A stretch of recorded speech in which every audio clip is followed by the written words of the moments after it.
This is a video for our Term 2 Notebook Check 1 at Progress Report. So I have the model notebook and I'm going to go through it just so you know what you have. The due date is today, December 6th. If you turn it in today, you will get extra credit. If you turn it in Monday, it is the regular credit of 100-point binder assessment grade. So here at this highlight on my notebook, I have the Term 1 final notebook check 2 at the end of term. I just highlighted it. That's the term end for term 1 going into term 2.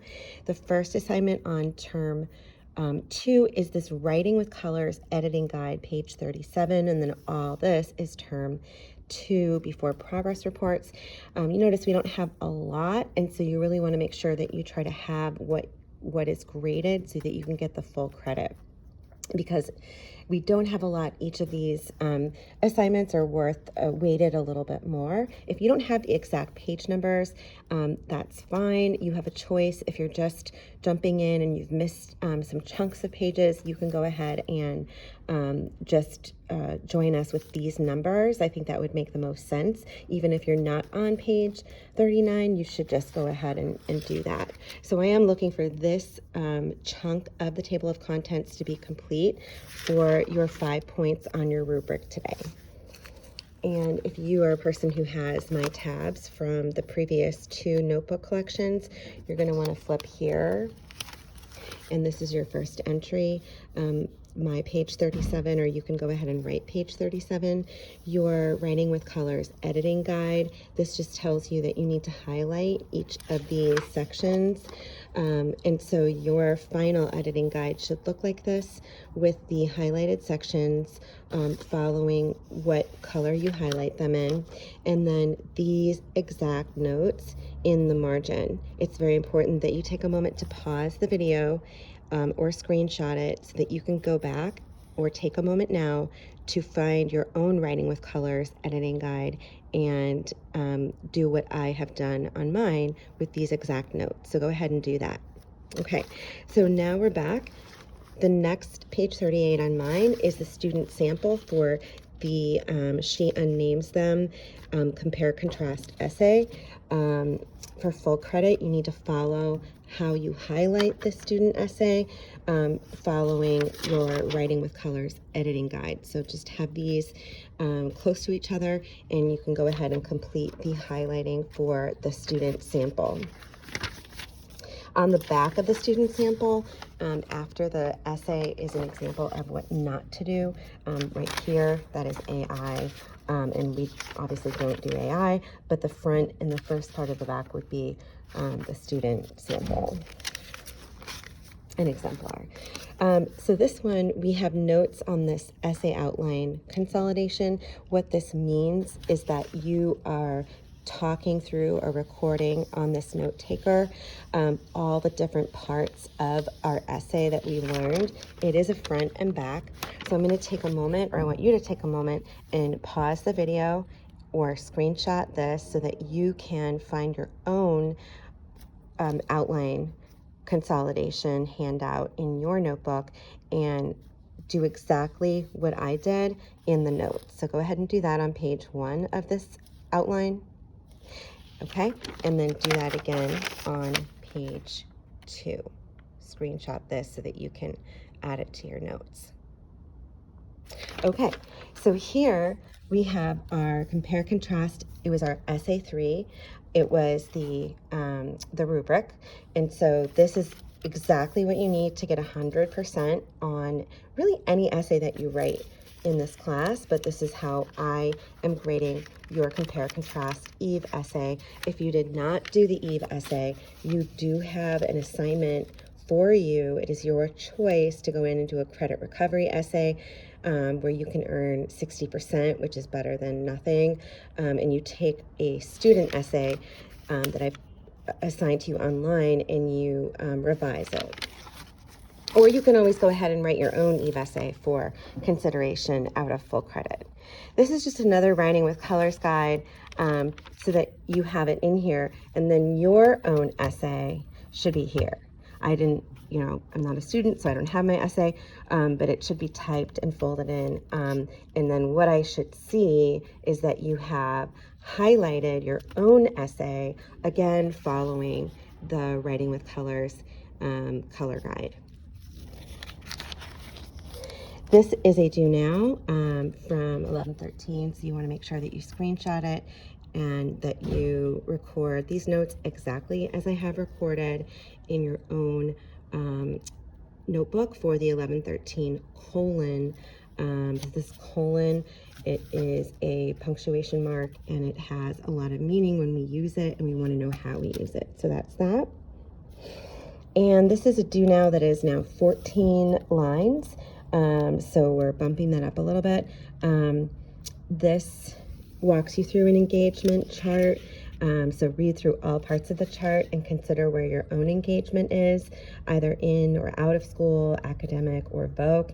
And it's really just checking in with, you know, how engaged are you? And reading these explanations will describe the different types of engagement. This is really important. I will post a video on rhetoric and rhetorical appeals. If you have not been here, you will have to watch the video to earn back your credit for not being here. Take a moment, just as you've done during this video, and screenshot here so that you can add these exact notes to your own notebook. And then the same on the back. All right, so this is a handout. There are at least 4 different, maybe even 6 different commercials. I will post them on Google Classroom if you are not here, or if you would like to earn extra credit. I am grading 2, and they're each 5 points. Any 2 that you want. And again, you can, if you don't have 2, you can go see the extra credit, the post on Google. And if you'd like to earn more extra credit, you can do more for 5 points each. Another do now, where you're looking at these images and you're reading through these 4 different prompts and you're completing 14 lines. This yellow page is our juxtaposition notes. So please screenshot this so that you can add your own notes to your own notebook. And then here is where you want to do it on your own, and please don't copy. And then in class, what you want to do is find these little note cards here, and you want to choose 5 of these little posters around the room. There's one there, and there's one there, here, and then there's one behind that poster that I'll give you. Oh, and this one right here. Okay. And so on your own, without copying, you want to think through the different, what makes this juxtaposition. You want to code which image you were looking at up here just by circling it. You want to notice the 2 things that are juxtaposed, and then you want to write what you think the message is in the center. And the message is always what the creator or the writer or the artist wants us to know.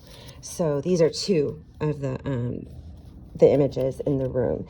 The assignment for the images in the room would be 25 points, so you want to make sure that you get to that as soon as possible if you have not been here. Another do now, you're questioning this image for juxtaposition. We know that juxtaposition would be 2 different things together or next to each other. They don't really belong together normally, and they're creating a duality, but they're also creating a new meaning and like highlighting something important that the author or artist wants us to see or consider. We also talked about this concept of Sonder. Sonder is the opposite of indifference. Indifference is a really important word and concept now that we're heading into our new text. And so this is Sonder. You can kind of see the visual. So please answer these questions, read the definition, what is Sonder on your own, and then read what the definition of indifference is and what is it on your own. And then this is done on your own with no copying. It's important that I see what your own interpretation and your own thinking is. Okay, so this is our last do now. It is from the second. I'm on page 51. If you're not, just write 51 and move forward. We always want to start with what you notice when you look at an image. I'm actually going to post this image because this is black and white and she's in color. And so you just want to look very carefully and figure out what is being juxtaposed. And there could be more than one juxtaposition example. As we discussed here, there are at least 2 examples of things that are juxtaposed. The first thing you're noticing is what are the 2 things that are different, what maybe shouldn't be there but is there, what message is it saying, what do I notice about the things that are in the picture, and with the details, and then what do you think the writer, or in this case the creator, is doing to with the juxtaposition to deliver, what kind of message are they delivering. So this is a really complete and thorough entry. And this student worked on it in the first 7 minutes of class and was able to accomplish it by focusing and sitting and thinking and spending some time on it and really digging in and sitting and being present with it. So this is an example of, like, he marked out the 3 different places, or 4 different, you can't really see it here, but 4 different prompts, and just said, I noticed. You're really just like, there's not a wrong answer. It's just you have to strengthen your muscle for critical thinking. That's super important that you do that. Like, this student needs to complete this, but I'm trying to show you that here is the student's own writing with color essay. They followed it using the writing with color key, and then that should be in here too. But if you have not done an essay for the Eve Compare Contrast, you can still do this assignment. You can still do this one where you you're supposed to paste your own essay in, but if you're like, I'm not gonna write my Eve Compare Contrast essay, then just do the writing with colors with a student essay that I assigned to you on Google Classroom, and you can come see me for that hard copy if you'd like. Please reach out with any questions, and thank you.